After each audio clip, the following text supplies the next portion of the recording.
Hey guys welcome back to my channel. So ఈరోజు అయితే ఒక మంచి ఇంట్రెస్టింగ్ రెసిపీతో అయితే వచ్చేసాను. ఇదేంటంటే వీట్ ఫ్లోర్ పిజ్జా. సో దీనికి ఓవెన్ అవసరం లేదు, ఈస్ట్ కూడా అవసరం లేదు. సో ఎలానో చూసేద్దాం.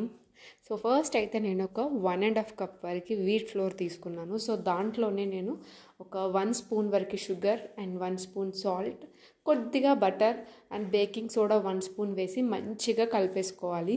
అండ్ ఇది కలిపేటప్పుడు ఒక 1/2 కప్ కర్డ్ కూడా వేసేసుకుంటే సరిపోద్ది. సో ఈలోపు యాక్చువల్లీ నాకు ఈ థాట్ ఎందుకు వచ్చిందంటే, బయటికి వెళ్ళినప్పుడల్లా పిల్లలు అడుగుతూ ఉంటారు కదా పిజ్జా బర్గర్ అని చెప్పేసి.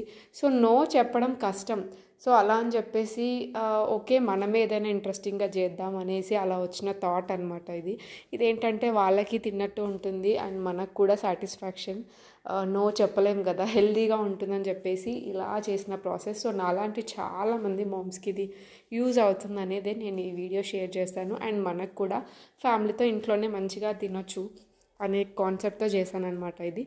సో ఫస్ట్ అయితే ఇలా కలిపేసుకోవాలి. ఈ డఫ్ మంచిగా ఒక 3 పార్ట్స్ వరకు అయితే నేను కట్ చేసి పెట్టాను. దాని తర్వాత ఇది చపాతీ, కొంచెం చపాతీ సో మరీ ఎక్కువ మందంగా మరీ ఎక్కువ థిన్గా కాకుండా చూసుకోవాలి. సో వీడియోలో చూస్తున్నారు కదా, ఇంత ఉంటే సరిపోతుంది, పర్ఫెక్ట్గా బేక్ అయిపోతుంది అనమాట. సో ఇలా అయిన తర్వాత నేను బేకింగ్ అయితే క్రిస్టల్ సాల్ట్ తీసుకున్నాను, బట్ శాండ్ కూడా తీసుకోవచ్చు. శాండ్ కూడా ఇంకా మంచి ఆప్షన్.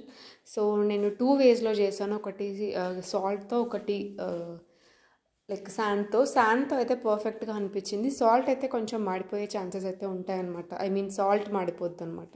సో ఇక్కడ నేను ప్లేట్ తీసుకున్నాను బేక్ చేయడానికి. దానిపైన మంచిగా బటర్ అప్లై చేసి ఈ బేస్ అనేది పెట్టేశాను అనమాట. దాని తర్వాత ప్లేట్స్కి మంచిగా మనం అంచులు అనేది మంచిగా అనేసుకొని దాని తర్వాత ఫోక్తో పోక్ చేసేసాను. ఇది చాలా ఇంపార్టెంట్ స్టెప్. సో అందరూ తప్పకుండా చేయాలి ఇది. దీని తర్వాత నేను సాసెస్ వచ్చేసి నేను ఇక్కడ మయోనీస్, ఇంకా రెడ్ చిల్లీ సాస్ తీసుకున్నాను అండ్ పిజ్జా సాస్ తీసుకున్నాను. ఇవి అప్లై చేసేసుకోవాలి బేస్కి. ఫస్ట్ ఈ 3 అప్లై చేసుకున్న తర్వాత వెజ్జీస్ యాడ్ చేయాలి. వెజ్జీస్ అనేవి మనకి ఏవి అవైలబుల్గా ఉంటే అవి తీసుకోవచ్చు. నేనైతే ఇక్కడ tomato, onion, capsicum and tofu తీసుకున్నాను. ఇవి మనకు ఒకవేళ ఇంకా అవైలబుల్గా ఉన్నాయి అంటే కార్న్ కూడా తీసుకోవచ్చు అండ్ ఆలివ్స్ కూడా తీసుకోవచ్చు.